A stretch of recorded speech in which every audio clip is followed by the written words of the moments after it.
This is Los Angeles. Our Lady, the Queen of the Angels, as the Spaniards named her. The fastest growing city in the nation. It's been called a bunch of suburbs in search of a city. And it's been called the glamour capital of the world. A mecca for tourists. A stopover for transients. A target for gangsters. A haven for those fleeing from winter. A home for the hardworking. It is a city holding the hopes and dreams of over 2 million people. It sprawls out horizontally over 452 square miles of valleys and upland, of foothills and beaches. Because of that vast area, and because of a population made up of people from every state in the Union, Los Angeles is the largest police beat in the country, and one of the toughest. We're going to take you into the city hall where police headquarters are located. Here in communications are the ears and voice of the police. The lights on the complaint board flash 24 hours a day. Citizens reporting a prowler, a lost child, a man molesting a woman, an auto accident, a wild party. Spend an hour or two here and you will think the whole city has gone berserk. Minute by minute, the orders go out to the radio cars in the far-flung divisions. Watts and Wilshire and West Los Angeles. Hollywood and Hollenbeck Heights in North Hollywood. The work of the police, like that of woman, is never done. This is the case history of a killer, taken from the files of the detective division. The facts are told here as they happen. The story properly starts here in Hollywood Division headquarters at 1 o'clock of a June morning last year. Officer Robert Rawlins had finished his tour of duty and signed out. It had been a tough day. He'd be glad to get home. His wife would be waiting up for him as she always did.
Hey, fella. Come here. What were you doing back at that radio shop? Just looking. I was on my way home. Live around here? Yeah, a couple blocks down. Let me see some identification. Sure. Yeah, I guess I forgot my wallet. Look, lad, I've got to see some identification. How about my Army discharge? I got it right here.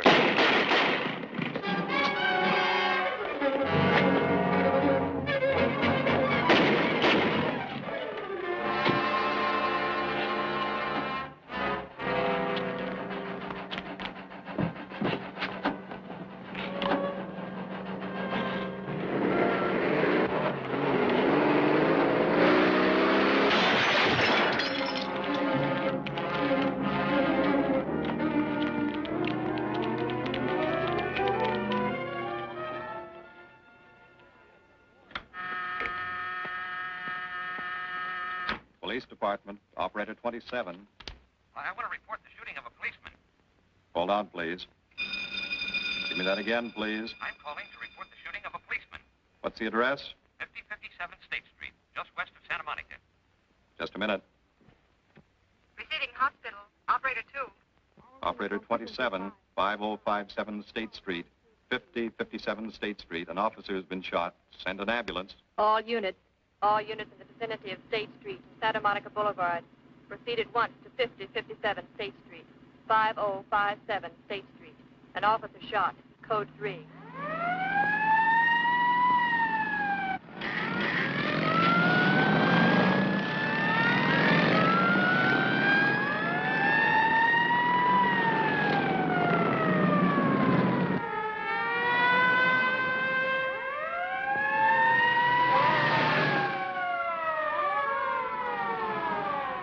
K to Control 1. Control 1 to 80K. Go ahead. This is Breen. Instruct homicide to throw out a dragnet and pick up all suspicious characters in the area of the shooting. Also notify Sergeants Marty Brennan and Chuck Jones to report to me at the scene of the crime. Control 1 to 80K. Roger.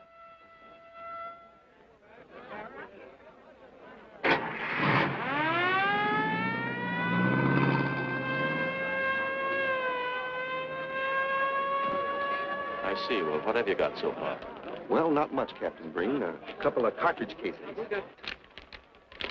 Oh, Marty, Chuck. Hi, Cap. Eyewitnesses? Who was first on the scene, reported it? I was. I live here. I'm a light sleeper, but my hearing is good. And my Did cat... the officer say anything before he collapsed? Yeah, he gave All a description of the fella. On He the was... shooting of the officer. Suspect is a white male American. Age 26 or 7. 5 feet 10 or 11. 155 to 165 pounds. Brown hair. Regular features. Pencil mustache. Repeat broadcast. All units. Is that about it? Yes, sir, exactly. And the officer kept saying, he looked like such a nice kid. He looked like such a nice kid. As if he couldn't believe what had happened to him. I see. Is that all? Yeah. Thank you very much. Yeah, well, anything else I can do, I'd be glad to help you. We may call you. Get his name and address, will you, Bob?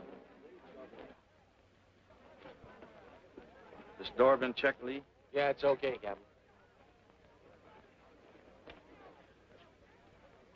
Find anything? Nothing but some smudges so far. Found this in the glove compartment. I think it's nitroglycerin. Doesn't look quite right. Well, check it down at the lab. Right.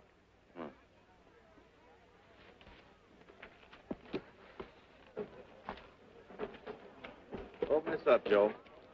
No key, Captain. Try it open. Give me that bar, Frank.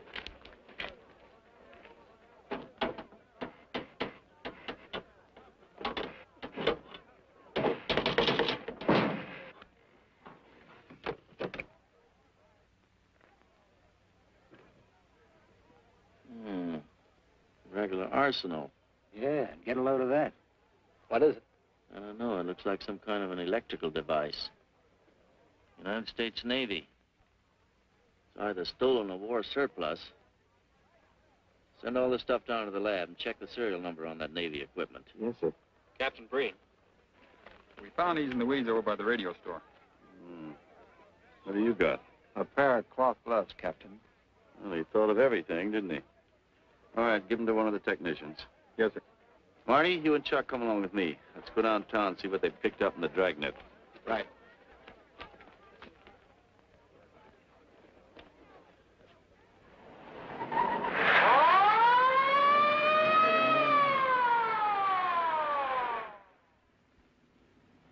You know him, Marty? Yeah. I know his wife, too. Ever since high school. Captain, I wish you'd let Chuck and me handle this case.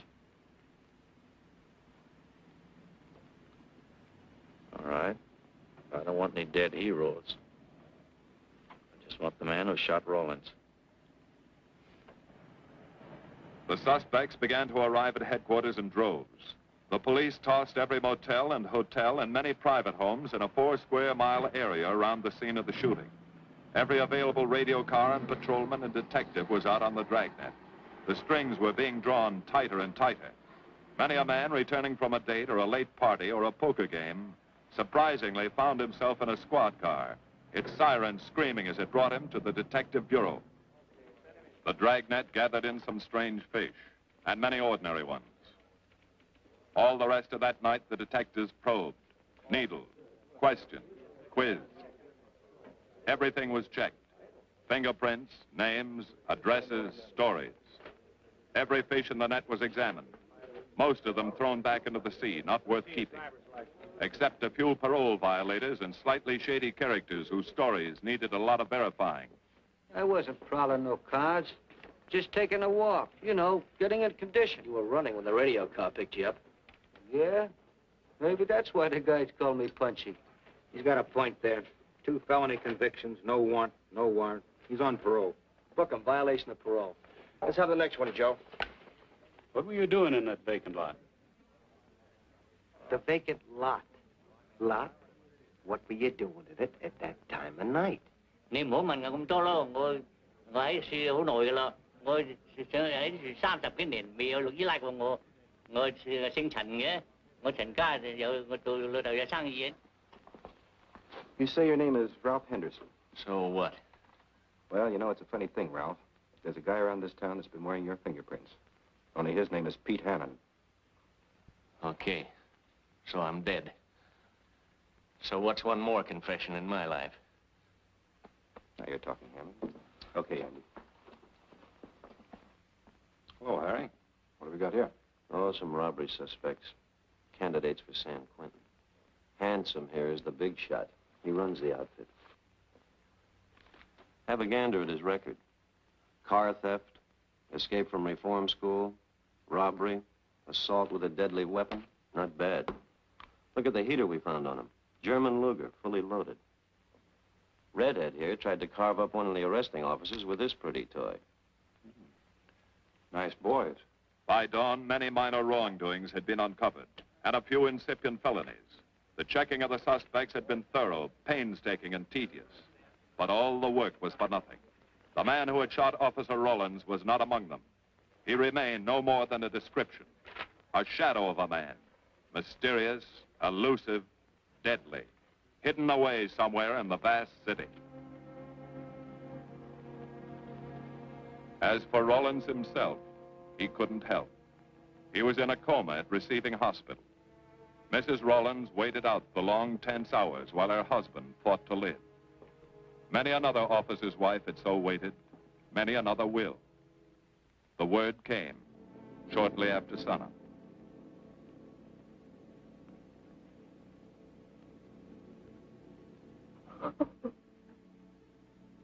Oh.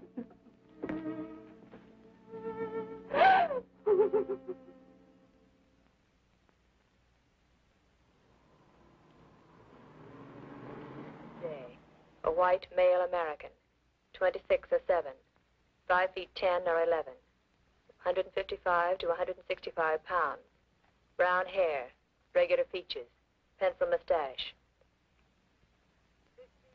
This was no frightened fugitive. What went on in his mind? Why had he set his hand against his fellow men, taken the life of another, of a stranger, of a man who was merely doing his duty? He must have some plan, some goal that called for sudden death to anyone who got in his way.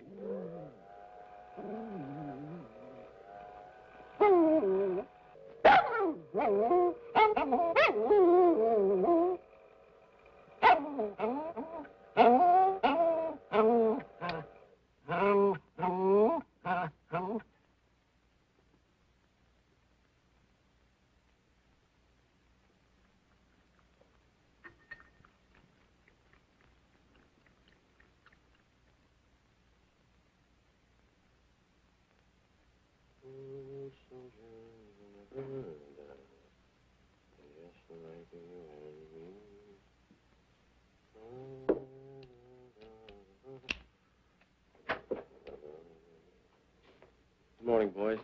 Morning, Lee. Hi, Professor. Well, I thought this was safe cracker soup. You gonna drink it, I hope? I'm really a nice guy. Stick around. I'll prove it. Come over here.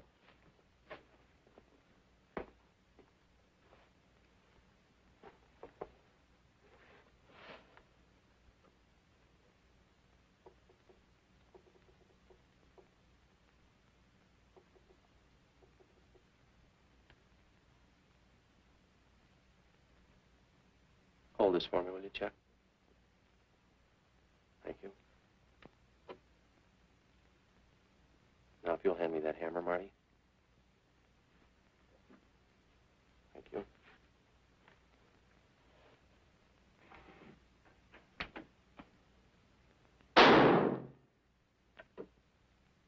Yeah. Nitroglycerin. I didn't ask for a collection of fingers, just fingerprints. All those nice fingerprints on the car belong to the man it was stolen from, Cap.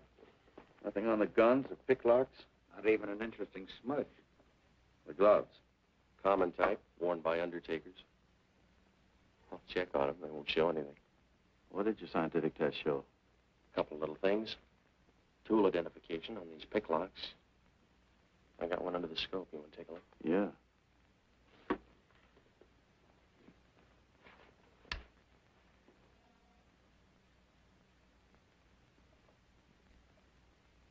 Take a look. I see. Well, it seems to tie the tool up with the lock. If that microscope could only tell us who did it. I'm working on that. No, only an amateur would carry that liquid dynamite in a car. This boy's no amateur. Took the precaution of desensitizing it so it'll take normal shock. Took a lot of other precautions, too. No fingerprints, no identification, nothing definite. Except he's scientific. Knows electricity. Is inventive. Yeah. And happy on the trigger. This is Captain Breen. Get me Captain Stevens a burglary, will you? I hate to disappoint you, Lee, but I think you've come up with something. Hello, Steve. How are you? Did your daughter's marriage come off all right? Good. Look, Steve, on those burglaries of electrical equipment lately, were there any where picklocks were used to gain entry? Good. Well, let me know if there's another report of one, will you? I've got an idea the Rawlins killer may be tied in with those. Fine. And give my regards to the newlyweds, too. So long, Steve. Well, what are you waiting for? You've got a job, haven't you? Get going. Yeah, let's go, Junior. Hold this for me, will you, Lee? Thanks. And so, with no fingerprints and only a vague description to go by, Sergeant Brennan turned to the modus operandi file. A criminal, like any human being, has his own habit patterns, unconscious traits that can lead to his downfall.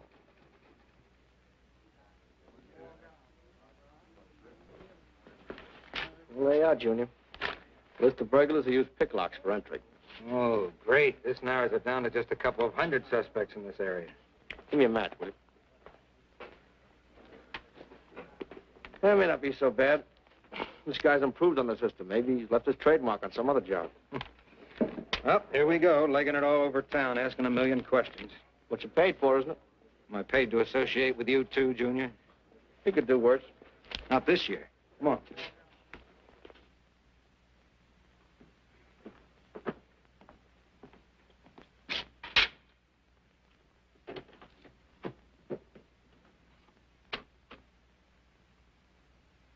Car 12, car 12, in the 10,000 block on Mississippi.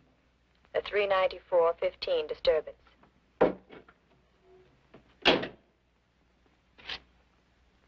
Car 80K, code 1.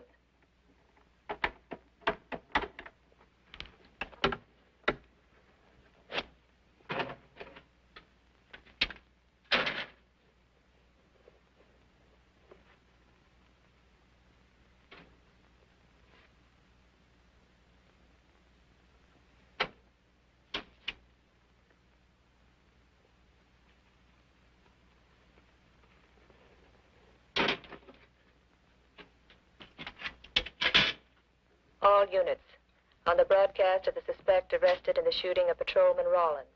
Cancel the cancellation. Suspect released from custody.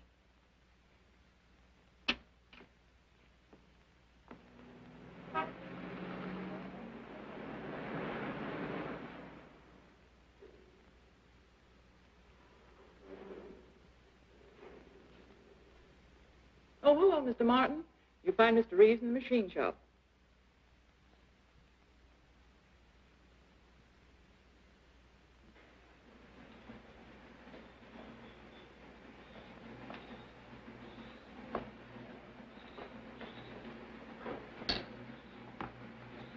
Hello, Roy. Glad to see you. How are you, Mr. Reeves? Hi. I was hoping you'd drop in. I wanted to thank you for showing us how to handle that repair job. Helped a lot.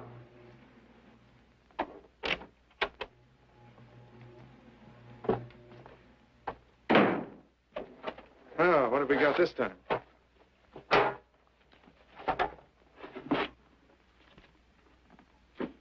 Silograph.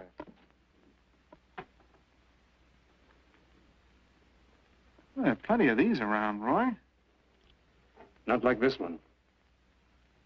Yes, I see. I suppose, as usual, you've added your own improvements.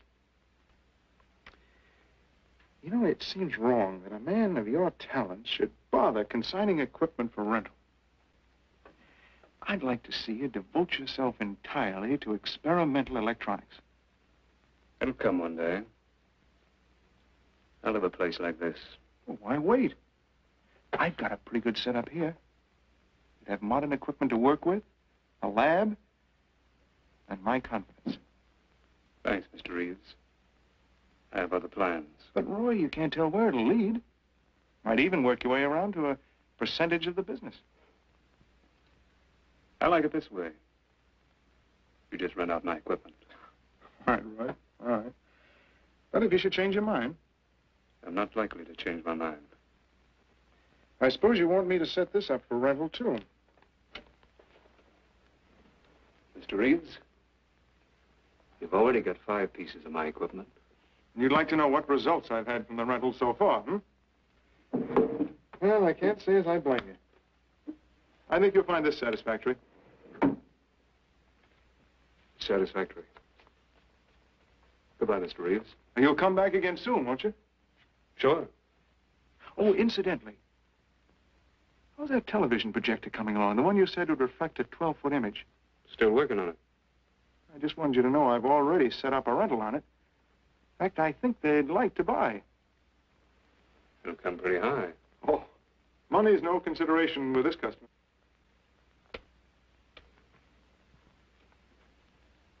Tell him he can pick it up tomorrow. I thought you said it wasn't finished yet. It'll be finished.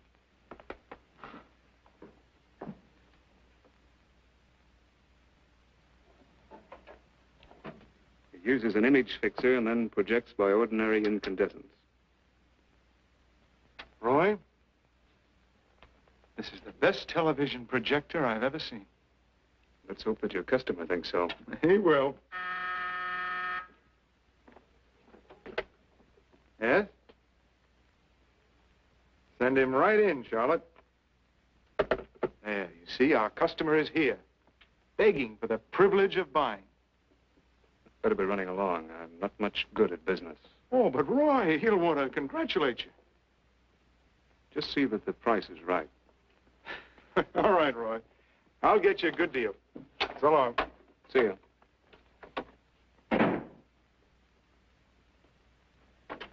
Well, Mr. Dunning, come in. Isn't it a beauty?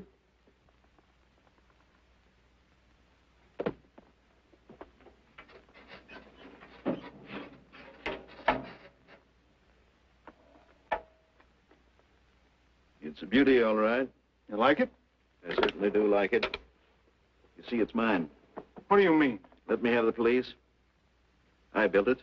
Spent years on it. Oh, you must be crazy. Roy built this machine himself. Your friend's a crook, Paul. You've been taken in. Hello?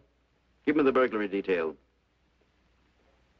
Dear Jim, regarding your inquiry on a .38 caliber Smith & Wesson revolver, serial... Oh, come in, boys. Burglary detail just sent this report through. It's a man named Dunning reports tracing a stolen television projector to the Reeves Electronics Lab. Think it's a tie with the Rawlins case? Well, take a look at this fellow Reeves and see what gives. I'll notify burglary we're following up on it. Right. Come on, Junior. What else did he place with you for rental? Oh, a number of things. All war surplus that he bought on his veterans rating. Oh, is this more of his equipment? Yes. Yes, he left it here on consignment. I'm sure that Roy can explain everything. Well, maybe he can, Mr. Reeves, if you'll tell us where he lives. But I don't know. Mr. Martin's on the phone, sir. I'd better talk to him. I think so, Mr. Reeves. I'll take it in the superintendent's office.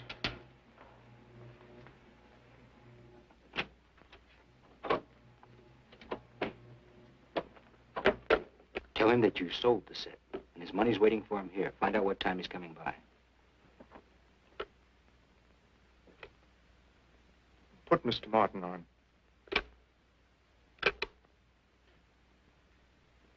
Hello, Roy? Yes, I've sold it. Your money is waiting here for you. Yes, I'll be working late tonight. What time will you be by? First thing in the morning. Well, maybe you better come in tonight, Roy. A couple of things I want cleared up. Like what? Oh, technical things. Besides, I don't like to leave the money in the plant overnight. How about 8:30? Fine. I'll see you then. I'll leave the front door unlocked.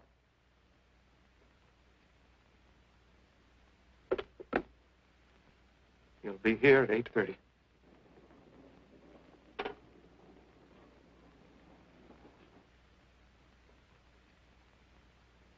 Well, I'll just run along home and get some dinner. We'd like you to stay, too, Mr. Reeves. Why? For company. You want to cooperate, don't you, Mr. Reeves? Certainly. Good. Now, you just wait in your office. We'll be around. Very well. This way, gentlemen.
Reeves.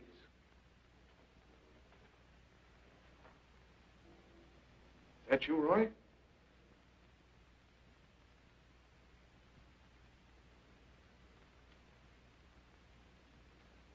Go outside and block that alley door.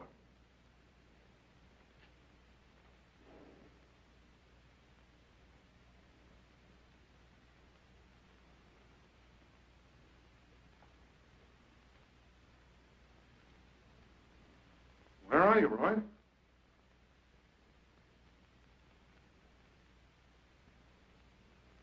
Who's in here? No one. I'm alone.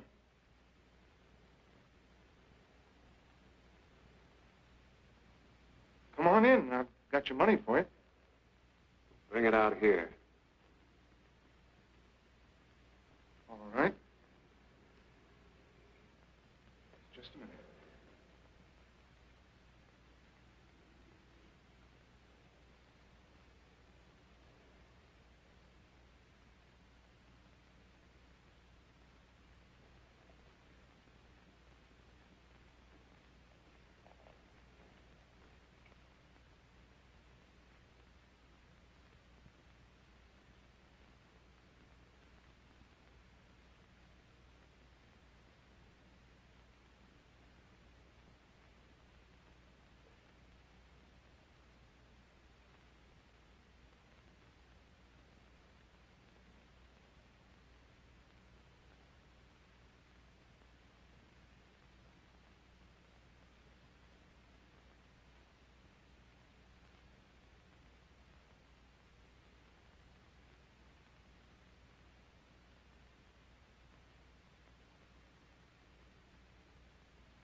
No. None of them even looks like Roy Martin. He had such a fine face. Didn't keep him from carrying a gun. Or didn't you know that? No, I didn't. I've told you all I know, all he ever told me. What about his friends? Didn't he have a girl? No, I don't think so. He had no interest in anything but electronics. Where did he pick up the subject? Books, magazines. Mostly from the Signal Corps. He was attached to a radar unit. Get a teletype off to the War Department. That might help. Yes? Ready on your call to receiving hospital, Captain Breen. Hello, this is Captain Breen. What is the latest report on Sergeant Jones?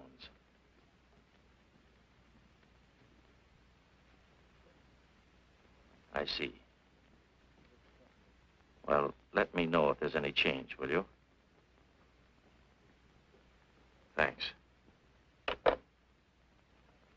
Chuck's in pretty bad shape, Marty. He's paralyzed. May never walk again.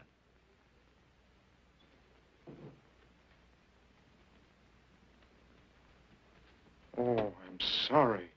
It's funny that Martin showed up at 7 when he told you he wouldn't be there till 8:30. I don't know why. Except he was always unpredictable. I'll tell you why. Because you warned him. That's why he came early. That's why he came in the back way. But you heard me tell him the front door would be open. And the key to let him in the back way? He must have had one made. Why don't you tell us the truth? Marty.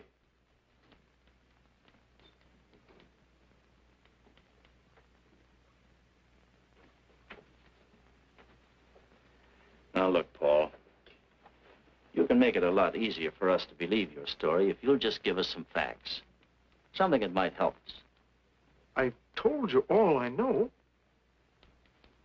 I've been gullible, all right, letting him make a fool of me. But I'd do anything to make up for what he did to Detective Jones. Sure you would. You can go now. Oh, thanks. Thanks. My friends, they can vouch for my character. That's good. We'll call you if we need you. Thank you very much. I think he's telling the truth, Marty. I think he's just gullible, like he said. What about the stolen stuff he was trying to peddle for Martin? We'll use it for bait. Maybe Martin will come back for it. Then we can ask him. Here. Nevertheless, I want a 24-hour tail put on Reeves, and I want a watch on his home and his factory. Right. You can keep those. Okay, Captain.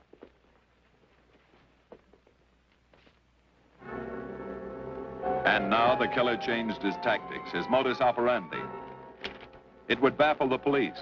They always expected burglars to remain burglars, not go in for stick-ups. They'd never tie this up with him. So wearing a variety of disguises, coming and going like a shadow, ready to kill if cornered, he struck the bottle stores in a one-man blitz that had the robbery detail dizzy.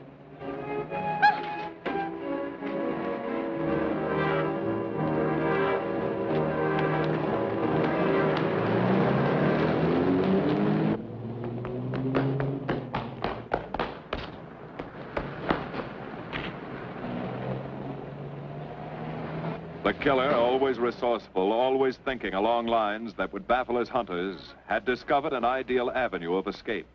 Under Los Angeles is a vast and intricate system of huge storm drains built to siphon off the flash floods of the rainy season. Many of the tunnels are large enough for 2 cars to drive abreast. Here were 700 miles of hidden highways, ideal for the use of someone who needed to hurry from place to place without being seen. Ideal as a hiding place for guns and supplies in case of emergency. What is it, Lee? Well, the reason I asked you to come over is I think I've hit on something. An identification? No, not quite, but a tie-up. Now, These are the shells from the gun that killed Rawlins. These were fired in the liquor store holdup in which the bandit got away. And these were fired at Chuck. Now, as you know, every ejector, even in guns of the same model and caliber, is different. Each one leaves its own markings on the cartridge casing. Now, look at these fine striations. This deep gouge. The same on all three. In other words, the man who killed Rawlins and the man who shot at Jones and Brennan, the stick-up was blitzing the liquor stores, are all the same man. Right. All we need to know is what that man looks like. Get me Chandler in robbery, will you? I've got an idea about that. Also, it'll give us a chance to see if Reeves is on the level with us. Steve, Breen, about those blitz holdups you're on. Round up all the victims and have them down here tonight, will you? Oh, it's just a little scheme. Thanks, Steve. That's good. Now sketch another one of the same type, only this time thin it out a little, huh? All right. Hi, Lee. How's it coming? Be ready for tonight? We'll be ready. Think it'll work? It should. When'd you get the idea? From a kidnapping case in Chicago. But I thought these slides might be an improvement over the method they used. Could be. Captain thinks so. Good evening, ladies and gentlemen. May I have your attention for a moment, please? You've all been asked to sit in on a little experiment tonight. We're going to try to build a picture of a face. A face of a man who's cunning, resourceful, and deadly. He's a man who killed a police officer. Now, some of you he held up at the point of a gun. You may have seen his face, remembered something about it. And we want you to tell us exactly what you remembered. Whether it's his hair, eyes, nose, or mouth. And we're going to try to put those pieces together so that they add up into a picture of the face of the man we want. Now, you can see how we're depending on you. Lights? Now, first, we're going to concentrate on the type of hair our man had. And if the picture looks anything like his hair, I want you to speak right up. All right, the first slide, Lee.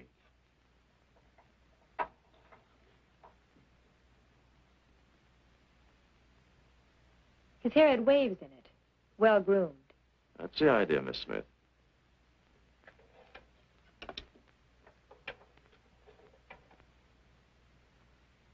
Is that any closer? No, it was parted on the side.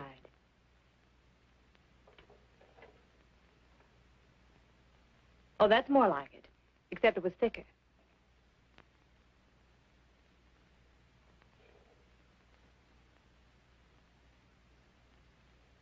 Oh, that's very close. Yes, that's the way his forehead looked. It was broad and high. All right, hold that slide. Now, the next series of slides will take into account his eyes.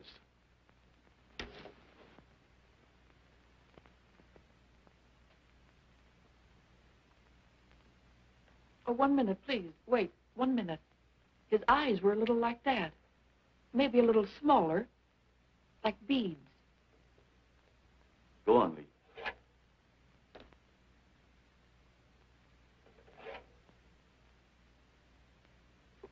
Now you've got it. Now, hold that slide, Lee. Anyone else? That looks like him, only a little madder. He had a patch over one eye when he come into my place of business. I remember noticing that the one showing was blue. Well, the guy that stuck me up had on horn-rimmed glasses. He was wearing a Band-Aid across his nose when he knocked me over. Uh-huh.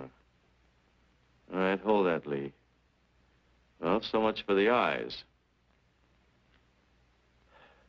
Go ahead.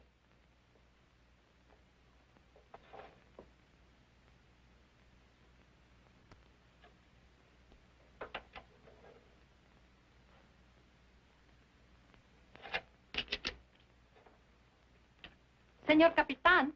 Yes, Miss Montalvo? Ay, ¿cómo se dice en inglés? A sus órdenes, señorita. Ah, qué bien. En este bandido, la nariz fue chata, como aquella, pero un poco más chata y más ancha. Like that, Captain, but more snub, wider. Try another one, Lee. Como aquella.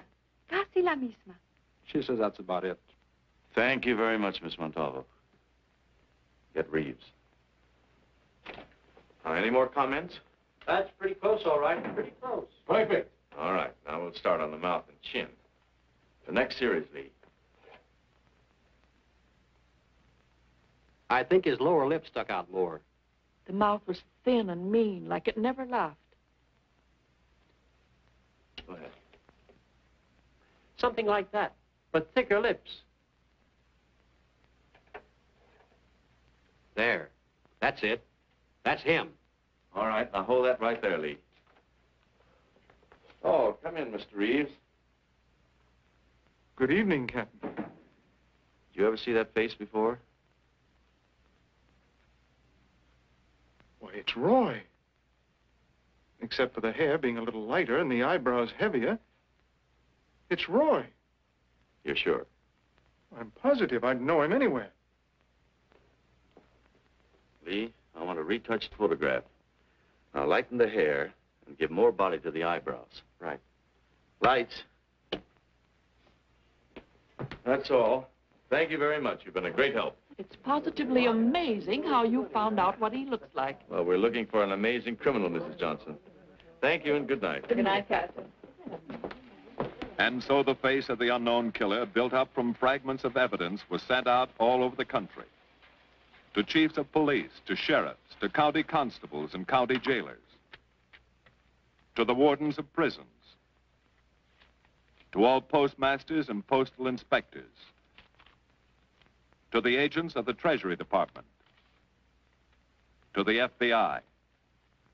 They showed that picture to the inmates of jails and prisons, to men with a wide acquaintance among the cat burglars and the violence boys. Informers and conmen and sharpshooters were quizzed, those on the fringe of crime and those deep in the rackets. Many wanted to help. Nobody could. No one in the underworld recognized that mysterious face. He was as unknown as if he had lived in the 16th century.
Reeves. Roy. Listen carefully, Reeves. Control yourself. I know you're alone in the house. Act like you're alone. Cops are watching every move you make. The police here? They got you staked out like a muskrat hide, watching you around the clock. Here at your plant, tailing your car. Sit in that chair. Pick up 3 books.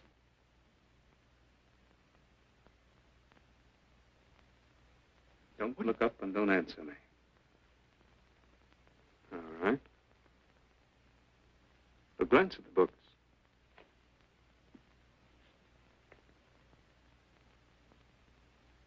Pick one of them.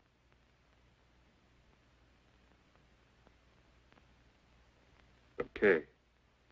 Now, that's the book you want to read before you go to bed. Now, get up and turn off the lamp.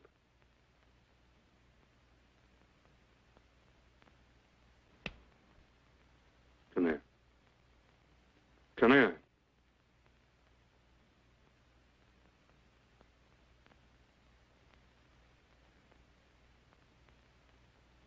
Go in the den.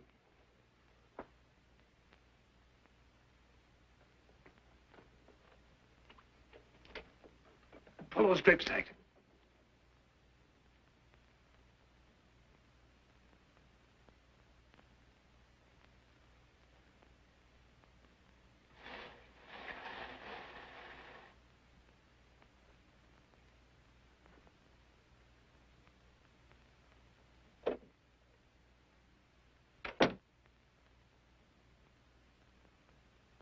Now get away from him.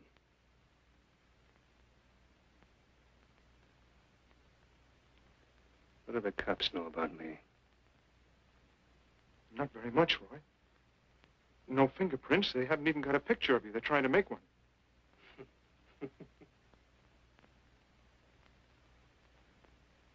How much cash you got in the house? None. I never keep any cash in the house. It isn't good business. I suppose you think it was good business letting me walk into that trap. No, Roy, no. Don't do anything you'll regret. Now, listen to me. It isn't too late. Give yourself up. Come to your senses before you kill someone else.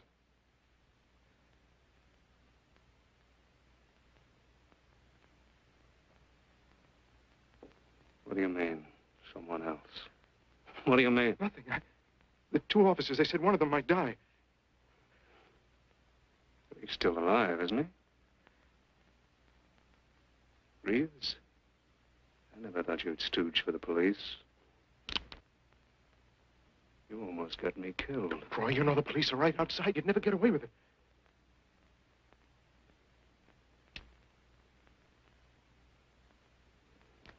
That's right. Now you're being sensible.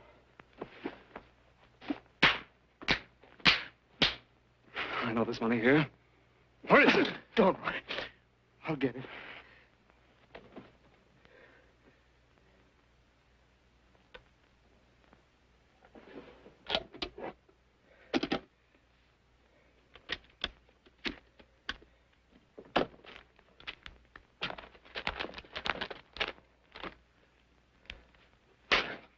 It's not enough. Stuff you got in mind is worth thousands. I'll get more. Get it. Keep it handy. I'll be back next week, next month. But get it and have it ready. Just give me time.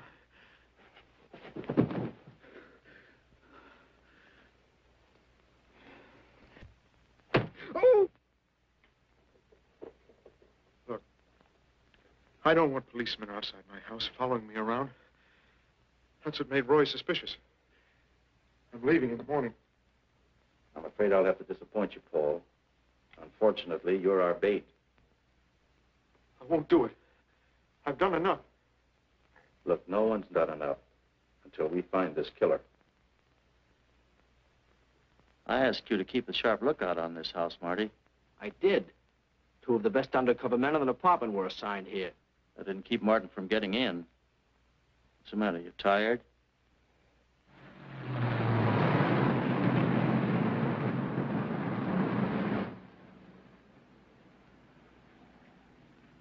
You got any idea how long you've been on this case, Marty? Months. Long enough to have come up with something by this time. You know any more about the Rawlins killer than you knew the first week? Yeah. And he's about the toughest nut I've ever had to crack. That's what I told the chief when he called me in this afternoon, wanted to know why the case hadn't been broken. Look, Captain. Rawlins was a friend of mine. So's Chuck. I've got a bigger stake in this than the chief knows. I'm doing everything I can. Well, I'm afraid it's not enough, Marty. Maybe you're too close to it to see it clearly.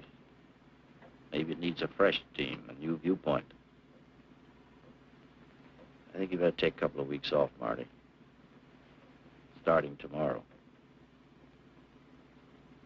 Anything you say, Captain.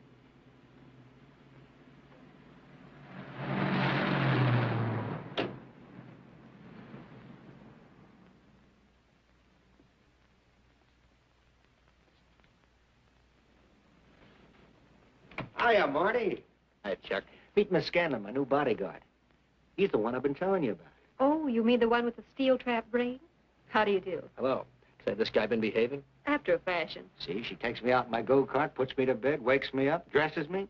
You're perfectly capable of dressing yourself now, Mr. Jones. I'll be back in a few minutes.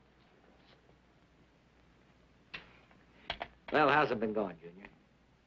Oh, pretty good, Chuck, pretty good. Is that why you're off the case? How'd you know? Breen was in to see me this morning. Oh. Suppose he also told you they put a new team on the case. He told me everything. Yeah. Let's see what his new boys dig up. Well, maybe they'll examine the facts of the case a little more carefully.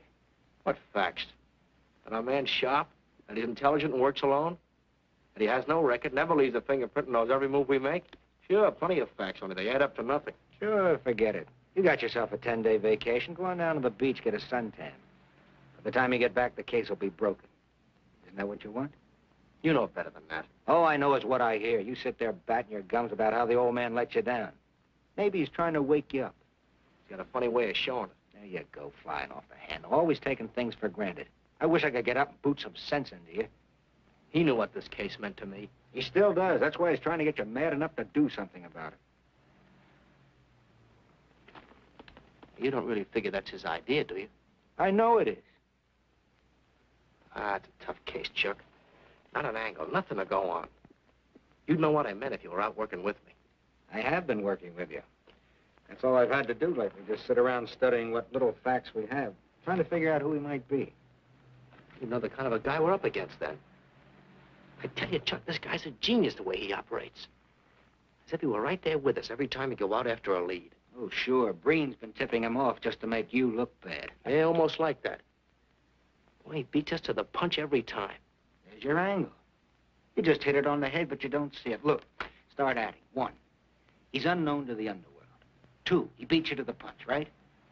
And 3, it's almost as if he were with you. Isn't that what you said? Yeah? Well, tie that up with a lot of other little things, like the fact that he uses a police gun and the accuracy of the shooting.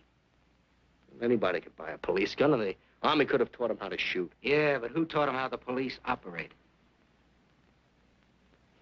Oh, I know what you're driving at, Chuck. But a cop. Those things happen. Yeah. Now, if I were still in the case, I'd start with our own department first, then Santa Monica, Culver City, Burbank, Pasadena. See you later, Junior. Hey! Don't let him out of your sight, beautiful. It's the first time in years he's used his head.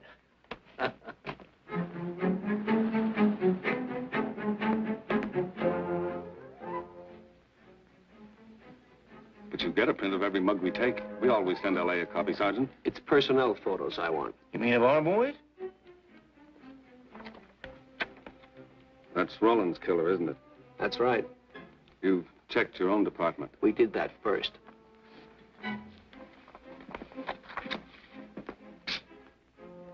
And so the tedious quest went on.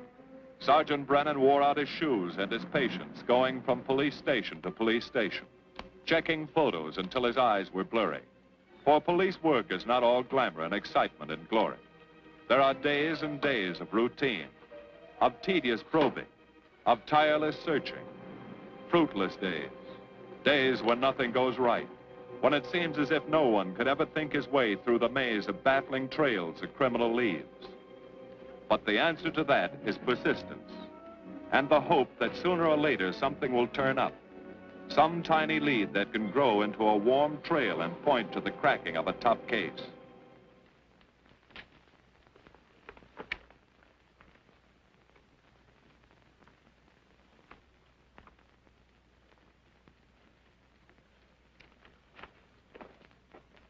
Well, that does it, boys. Can't say I'm sorry you didn't find him in here. I'd hate to think it was a cop. Doesn't seem to be anybody. Just a lot of pieces of a face that never existed. Do you mind if I see that again? Sure, frame it. Put it on your dresser. Wait a minute. He wasn't a cop. He was a radio technician right here in our dispatch office. What did you say? I'm saying he worked here in 42. Well, come on, give. I remember the kid well. He was sort of strange, never bothered with anyone in the department, just kept to himself. But he was in line for promotion when he was drafted. Where was he living at the time? I don't remember. Try the dead files. He never asked for his job back after the war. I remember writing to him about it, though. He was an excellent worker. Oh, yeah, here we are. Yeah, this is it. Took a while before he answered, but like he says in the letter, he wasn't interested.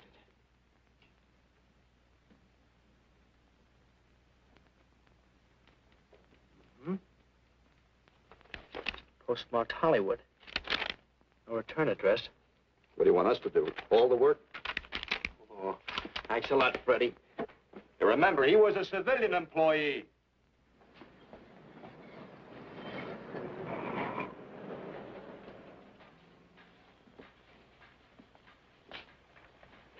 Well, how about it? Anybody recognize him?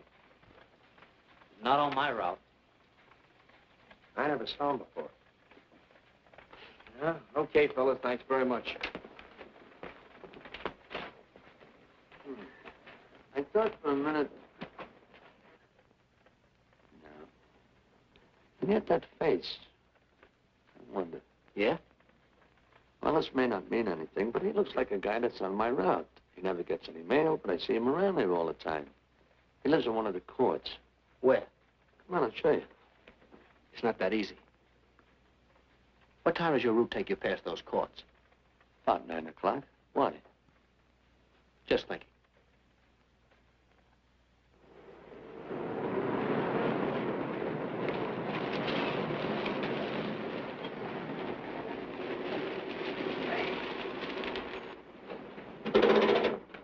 You got any chocolate milk? Sure have, buddy. Yeah. Thanks. What's your partner? Straight on back. Second in the yell. Number 7. Right. Kind of warm today, huh? Oh, it's not too bad for this time of the year.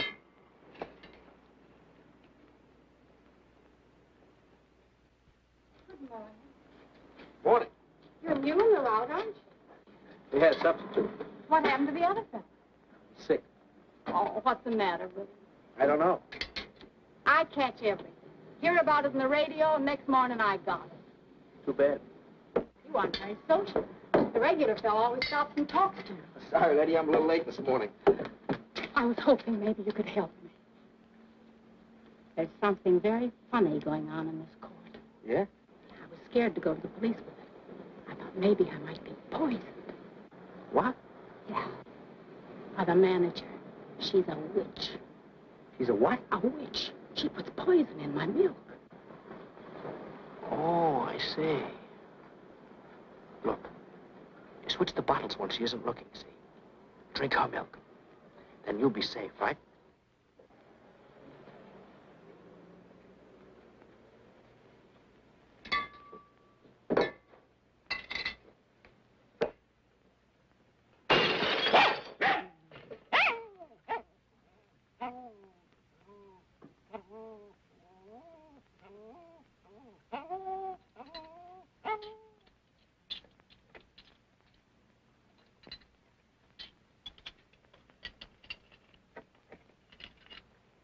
Why, I had a little accident. Got a mop, I'll clean it up. Leave it be. I'll clean it up myself. Okay, mister.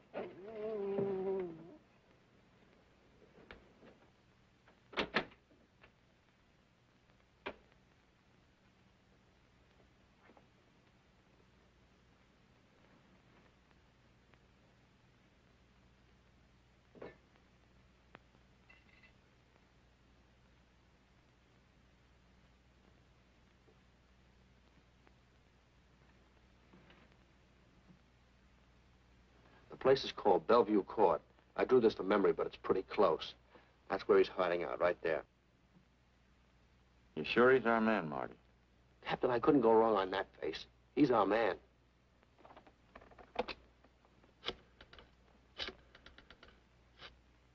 Now, there are 5 cottages in this area, and 2, number 6 and 7, in the L at the end of the row.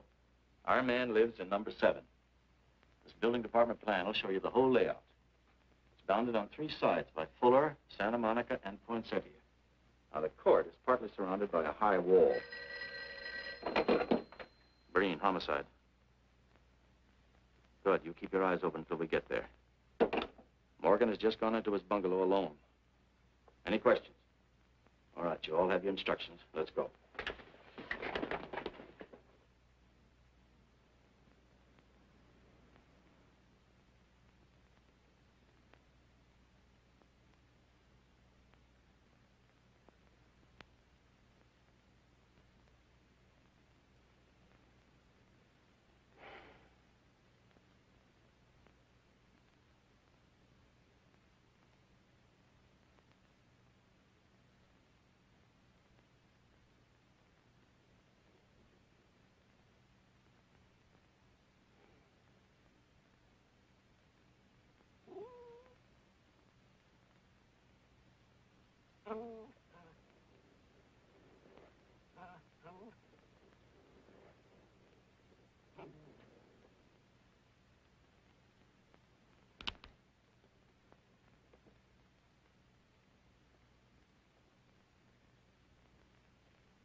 We're out on time. Wait 5 minutes. Go around and block the side entrance. Keep your lights off.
He's loose.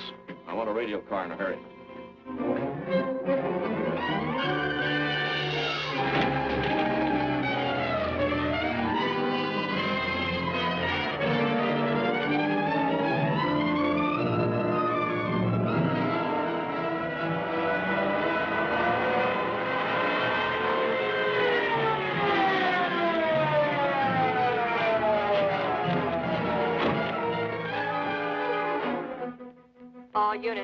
All units in the vicinity of Santa Monica and Fuller. The murder suspect in the Rollins killing is at large.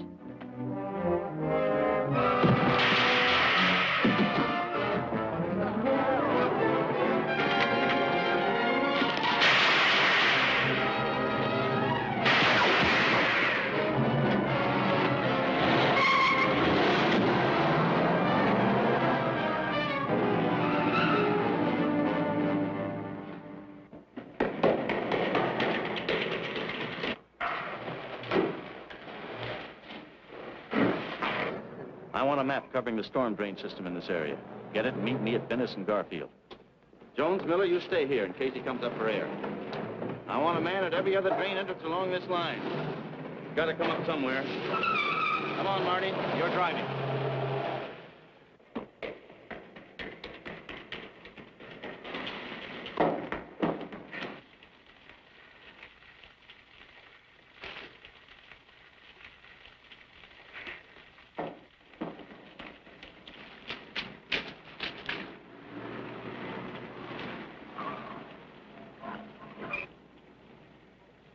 Keep this drain covered. It's liable to pop out anywhere.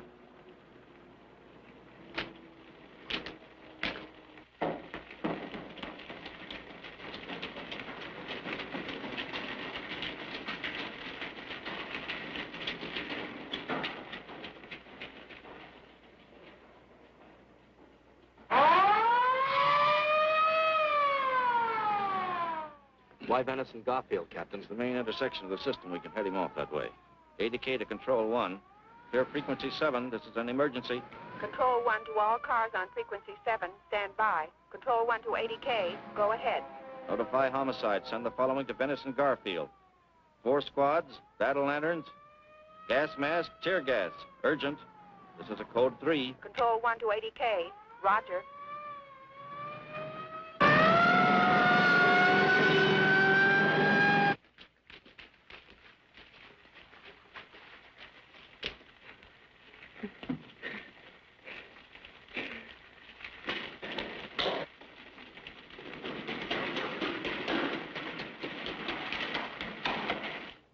Probably head down this main drain to where it comes out at the Rio Hondo. Now, you take your squad and cover that exit. Right. Keep all spare radio cars cruising back and forth along this main street. Watch the curb inlets.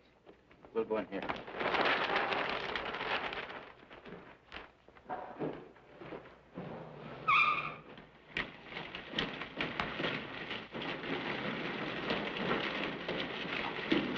Any sign of him?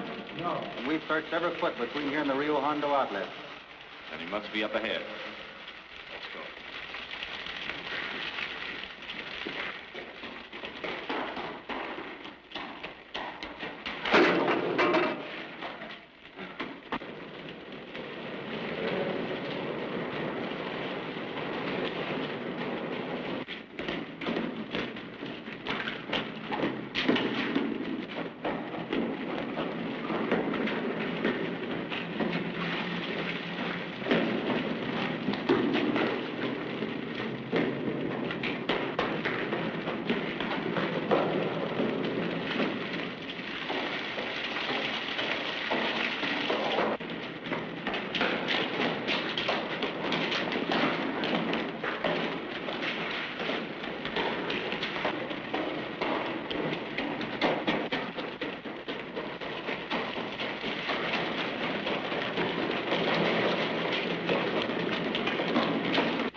Gas gun.